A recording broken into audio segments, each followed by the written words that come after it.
In this episode, Sara Grintz, president of Giftology, discusses the importance of relationships in business and the philosophy behind strategic gifting. She also describes how faith has guided her and the organization through challenges, including the unexpected passing of co-founder John Ruhlin. Sara emphasizes the need for businesses to invest in relationships and the impact of genuine care on team dynamics and organizational strength. It's a powerful story of the resilience afforded a truly values-based organization in the wake of tragedy. I'm very pleased to have Sara Grintz as my 13th guest on the Work and Worldview podcast. Sara Hardwick-Grintz, welcome to the Work and Worldview podcast. It's a joy to have you. Thank you so much, John. I'm so grateful to be here today with you. So as we begin all of our interviews, tell me a little bit about values in your home growing up. Um, I grew up with such an amazing family of parents, primarily because I am an only child. Okay. But even extended family as well was a big part of my life. I would say the values that they instilled in me are still things that I'm so proud of and grateful for today.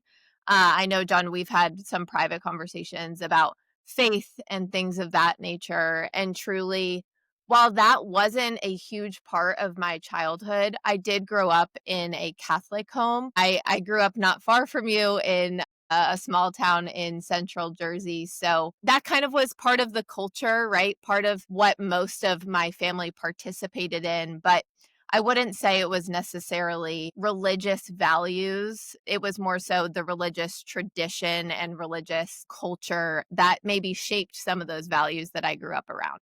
And then as you move off into high school and college and young adulthood, any changes? Did you continue exactly the same way? Were your values challenged at all? Absolutely. My family actually ended up moving from New Jersey down to North Carolina while I was in middle school. So I always joke I kind of got the best of both regions and best of both people growing up the North. And then I had the Southern sweet side of me come out later in my childhood as well. But growing up then down South in the Bible Belt and actually creating some really, really strong friendships specifically with one of my best friends named Chloe. We went to high school together, we went to college together, and she was really the first person that put the word of God, the Bible in front of me and was just like, read it for yourself. And that is what changed everything for me, Jonathan. I think, like I said, those values that I grew up with still remain with me today, but they're crystallized through an absolutely beautiful new lens of the word of God and really understanding how a relationship with Jesus is kind of my foundation rather than just a religion or a tradition. In college, you have a professional turn of events take place that led to what you're doing today. Tell me a little bit about that.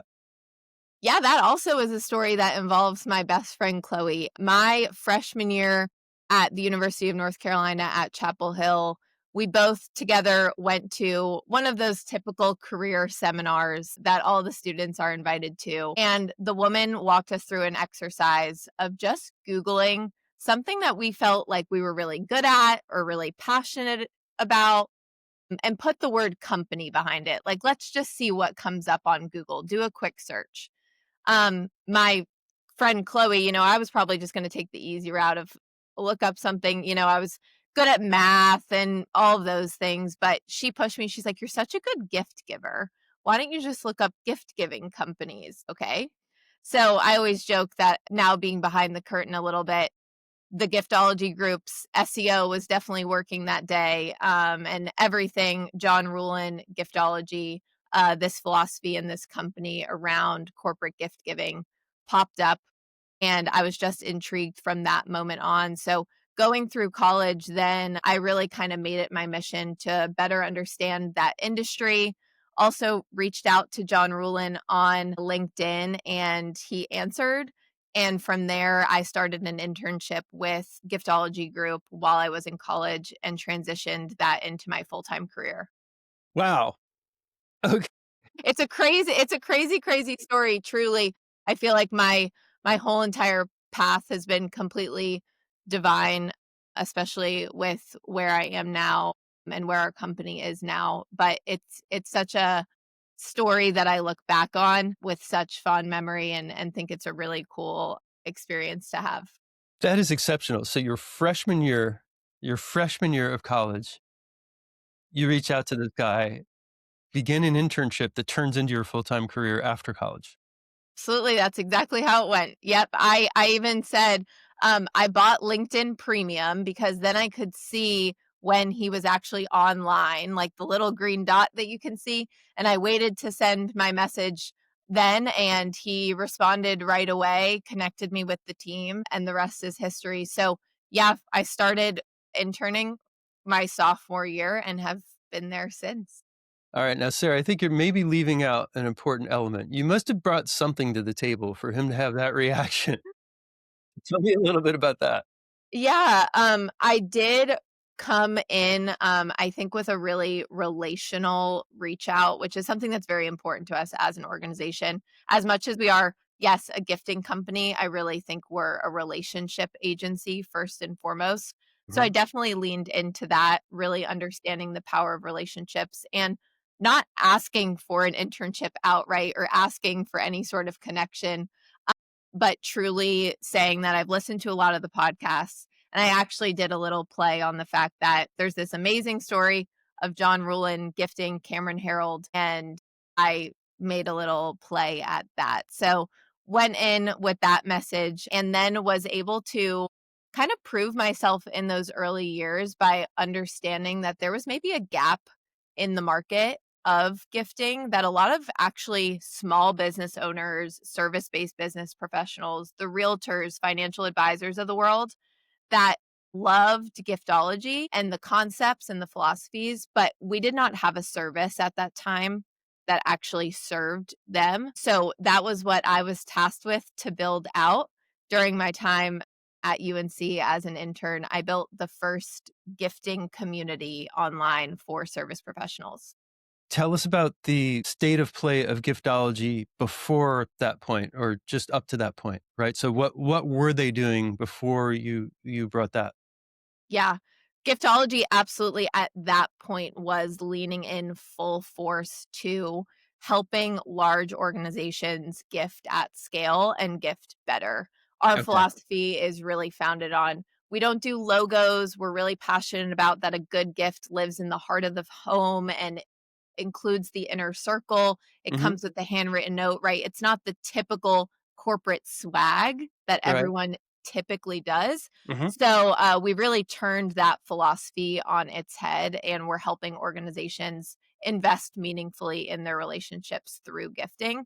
But that obviously comes at a little bit of a higher price point, and we were able to serve a lot of those high level enterprise organizations but not necessarily able to serve as well those smaller business owners who love the idea of building their business on relationships, but maybe didn't have the budget to strategically gift at that level. Hi, I'm Jonathan Green, the host of Work and Worldview. I hope you're enjoying these episodes. If you've subscribed already, I want to thank you. If you haven't subscribed, please subscribe. It helps. Thanks. Spell it out for me a little bit. I'm some sort of home services company, Yeah. HVAC, electrical, plumbing, etc. What does an engagement with you look like? Yeah, it depends how big you are. Well, let's start at the biggest side. You're a huge home services company, Okay. and you probably have a lot of incredible clients that you've worked with this past year that say you want referrals from, right? Hmm. For year in and year out, keeping a good relationship with them, staying top of mind.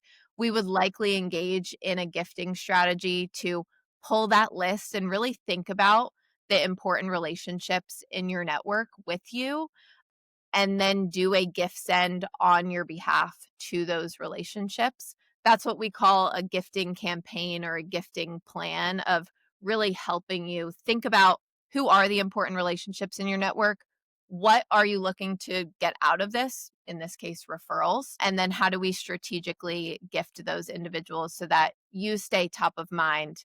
You know, we joke like you could have a square foot in their kitchen by building a knife set out. And then they're thinking about you every time they Hmm. use that knife set. And Hmm. that's just increasing your visibility without a billboard in marketing. Sure, sure. How do I know I'm a good qualifying customer for you? Yeah. I think first it's a heart set. Hmm. of, do I truly believe that relationships are something that can take me places marketing can't? Do I Hmm. believe in the value of investing in relationships? And do I have a generous spirit in my organization? Then it really does come to more so the pragmatic side of, am I in a business where referrals and retention and all of these things are important, which is based on relationships? The answer most of the time is yes, whether you want to retain clients or you're a large organization and it's important for you to retain your team, retain employees. The answer to those questions are typically yes. And we then push the envelope a little bit and say, if those things are important, then we really should be meaningfully investing in these relationships and not just checking the box with a coffee mug or a gift card at the end of the year to say that we appreciate these people when maybe that's not necessarily the value that we're putting on that gift. Tell me a little bit about the size of a typical organization that would engage with you guys. So you've said large a few times. So just again, how do I know I should reach out to you if I'm making X gross per year? Do you have figures like that? Yeah, we absolutely have figures like that. I would say we serve a lot of companies in that $5 to $10 million range, service professionals that are building out their team and starting to scale. And then Hmm. we also have worked with, the largest casinos and some NFL teams and MLB teams. So it definitely does range there, absolutely. But also on that smaller scale of, I'm a real estate agent and I'm looking to really start growing my business. That's another market that I really came into the business to serve. And, Hmm. that's a definitely lower price range as well. Hmm. So this is real estate agents who want referrals. So they're trying to develop a referral network. So they're not necessarily plastering whole communities with your gifts. Correct. There's a lot better ways, and that's really the thing about us expanding from just being a gifting company to being a relationship agency. Hmm. Not everything rises and falls on a gift. Hmm. Truly, the gift is just a delivery vehicle of emotion, of appreciation, of whatever that may be for the relationship. But there's a lot of other ways you can do that.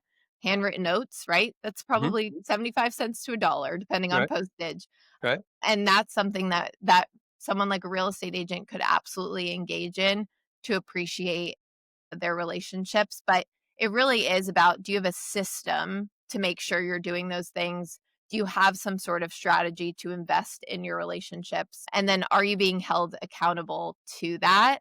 So, when we work with clients at a high level, yeah, they're being held accountable because we're doing it for them. But when we are working to train some of those real estate agents, we have the systems and the implementation tools in place to help them make sure they're installing this referral operating system into their business. Beautiful. Beautiful. I like how you're building on they already have a value of generosity, right? It was very interesting. So you're offering like a system to help them get past some of the hurdles or habits that they might otherwise have of not acting on that spirit, right?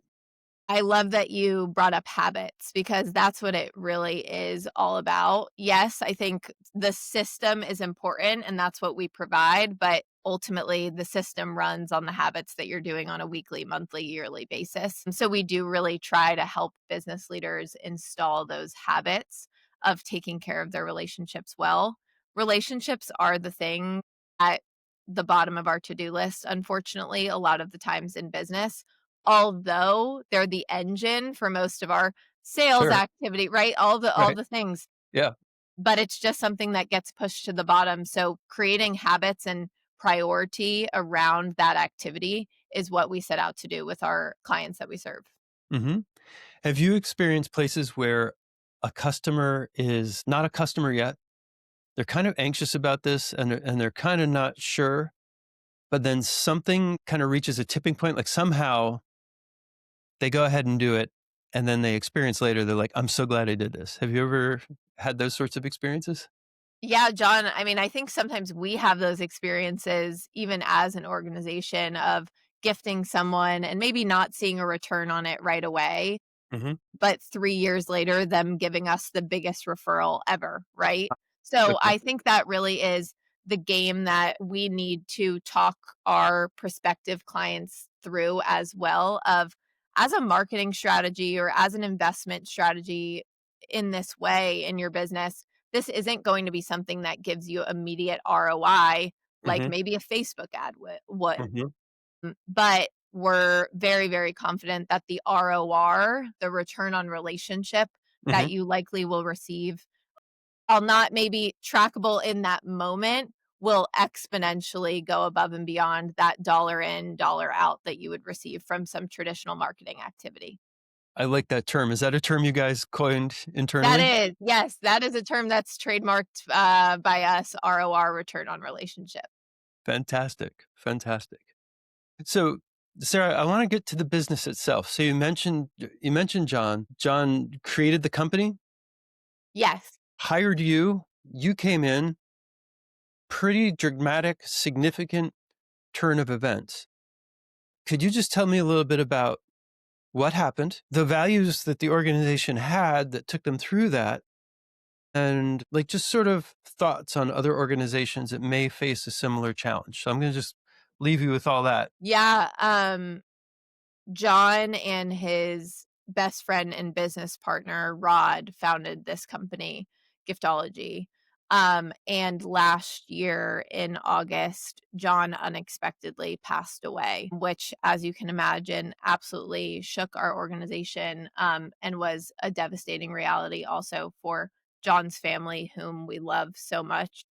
Rod, though, John's business partner, still very much gave us clarity and direction in that time as a business. And he actually just released a book this fall, From Crisis to Clarity is the title, Mm, about taking organizations through something like this, whether it is something as devastating and traumatic as that, hmm. or even some of those smaller issues that small businesses face.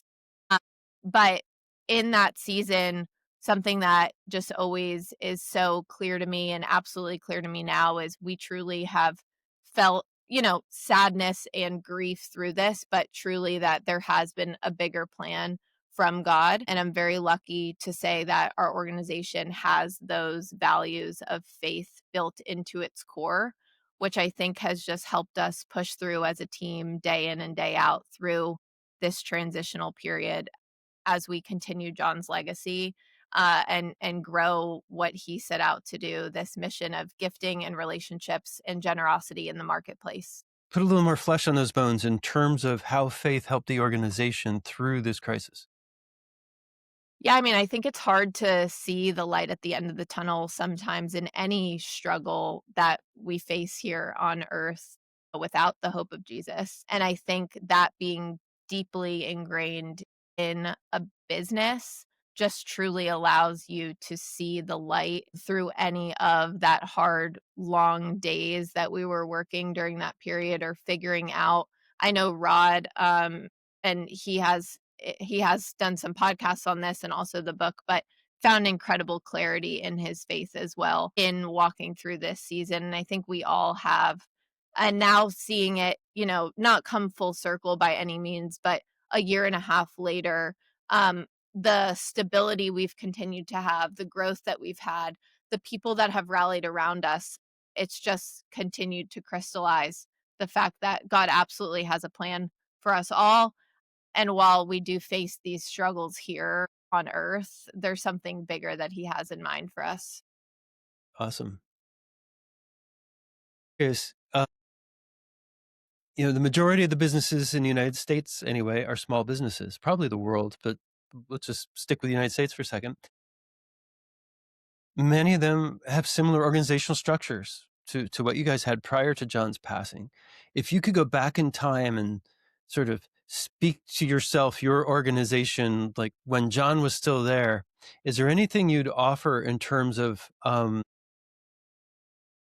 like just based on the insight you have today that you'd offer in terms of preparation or steps or ways to go about things that could help an organization be resilient? Obviously there's the faith component which you just shared about, which tremendously helped you, and I don't mean to minimize that, but I'm just curious, surely there's another organization out there somewhere right now who hasn't even thought of the possibility of founder X passing, right? Mhm. So what advice would you offer them? Care about your team Mhm. deeper than work. Mhm.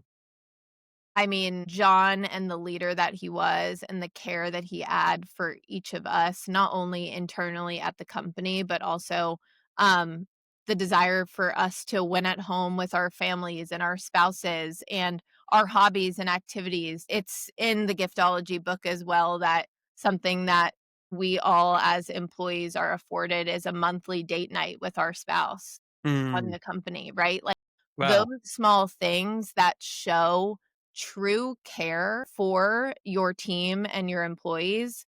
God forbid something like this does happen. The rally that we have had around this organization and this purpose and this mission has not wavered one moment because we had that level of appreciation coming from the top down Mhm. in those seasons, Mhm.